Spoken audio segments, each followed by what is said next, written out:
नमस्कार साथियों।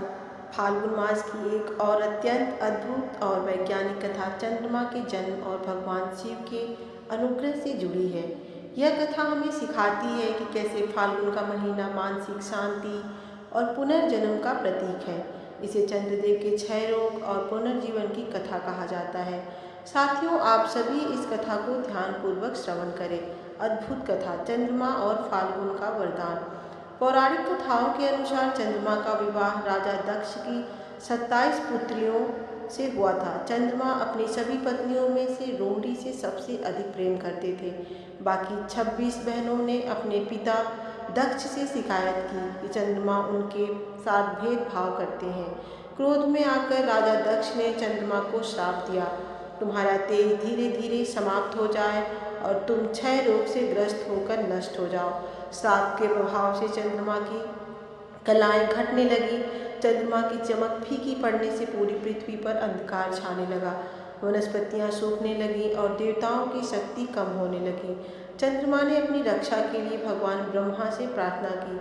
ब्रह्मा जी ने कहा, पुत्र, केवल महादेव ही तुम्हें इस श्राप से बचा सकते हैं। जाओ और फाल्गुन के मास में उनकी कठिन तपस्या करो। चंद्रमा गुजरात के तट पर आए और उन्होंने फाल्गुन मास की चतुर्दशी तक घोर तपस्या की। भगवान शिव उनकी भक्ति से प्रसन्न हुए। शिव जी ने कहा, मैं दक्ष का श्राप पूरी तरह खत्म तो नहीं कर सकता, लेकिन मैं तुम्हें संरक्षण दूंगा। अब से तुम 15 दिन घटोगे और 15 दिन बढ़ोगे।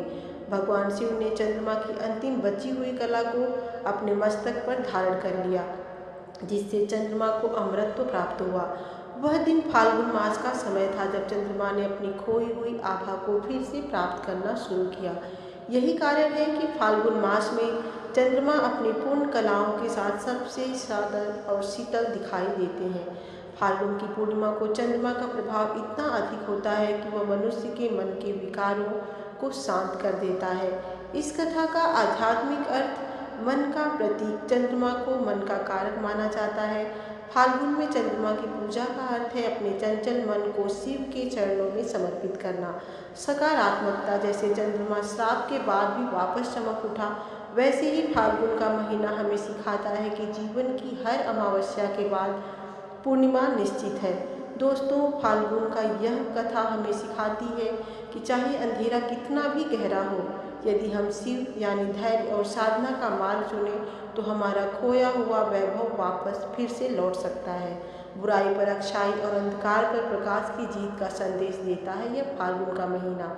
आइए इस महीने में अपने मन की चंचलता को त्याग कर शीतलता को अपनाएं।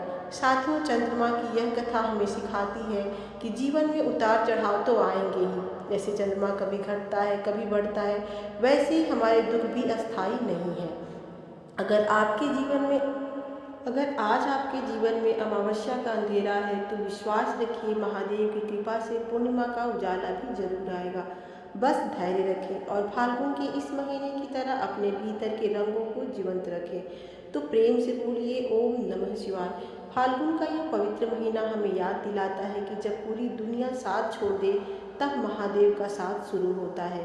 चंद्रमा को मस्तक पर धारण करने वाले भोलेनाथ आपकी और आपके परिवार की झोली खुशियों से भर दे।